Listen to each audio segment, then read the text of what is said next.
Hello, welcome to Assassin's Creed Unity Before the Bell.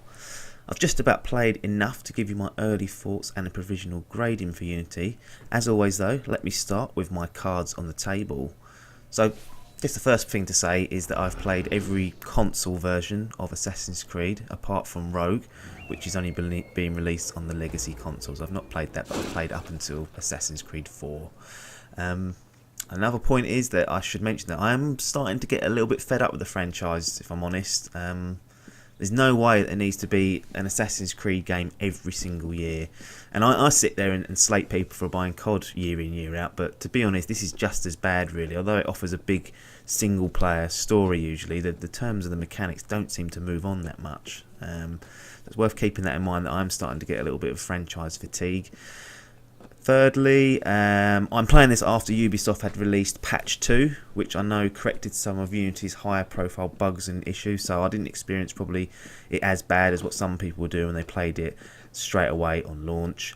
I'm playing this on the PlayStation 4 and I've played it for about 3.5 hours, 4 hours. So Assassin's Creed Unity is an open world stealth action adventure game. After playing through the game's rather long prologue, you're given free rein over the densely populated city of Paris, which is set during the French Revolution.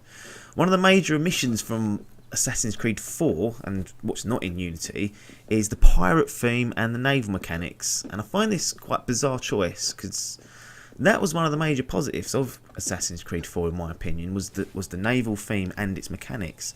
I certainly loved it and I was a bit disappointed to see that it was dropped for Unity, but there we go, that's what Ubisoft have served up, so that's what we're going to be dealing with. Unity itself, well, it's been blasted for having some technical issues, so frame rate drops, bugs, there's all sorts going on apparently. I personally haven't experienced too many bugs or noticed a disgusting frame rate drop as of yet.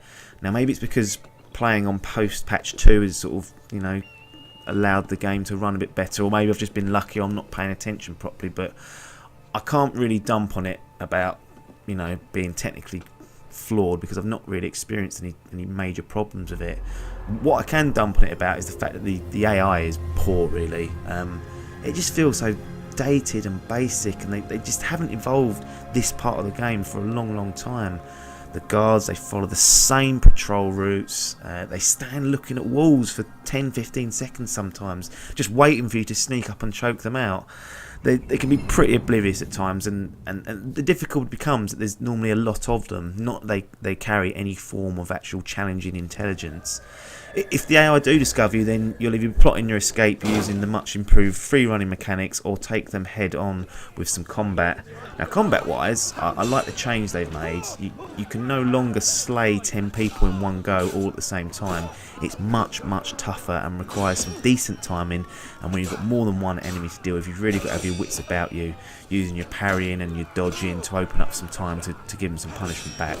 It's a definite improvement, and there's actually some punishment from being spotted, as I'm dying quite frequently, so you've sort of got to be a bit more of an assassin trying to sneak in undetected rather than going in all guns blazing, which I ended up doing in nearly all the last games eventually once I got used to it.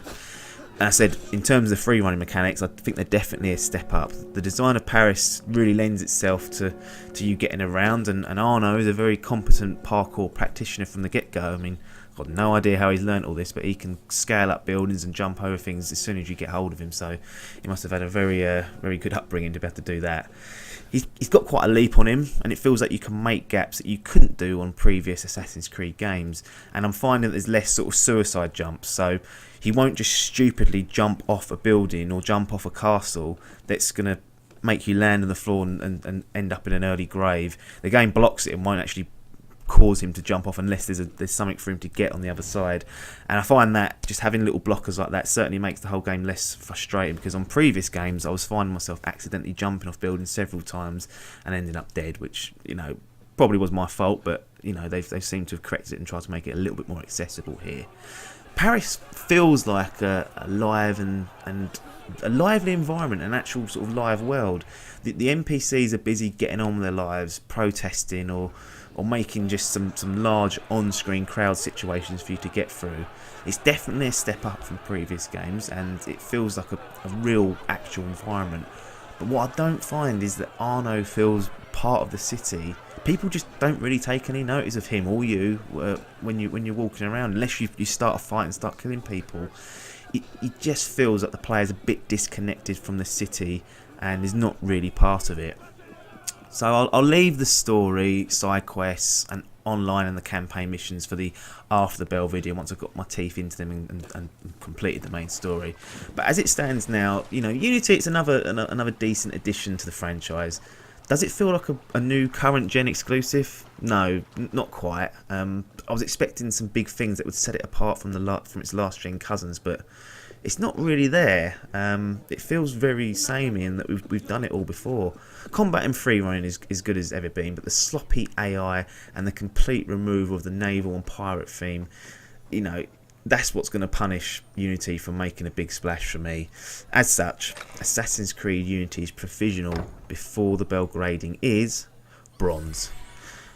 Make sure you tune in for the after the bell video where I'll be giving the game its full review, but for now, thanks very much for your time, and ta-da!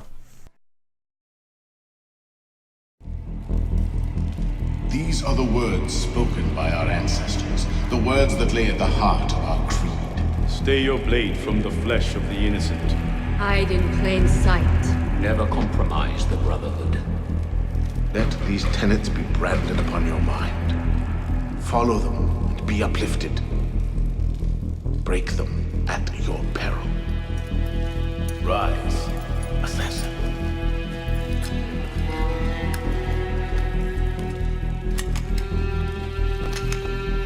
Arno Dorian is dead. He has been culled from this world, his sins and failures turned to dust. Tonight he is reborn, a novice of the Assassin Brotherhood.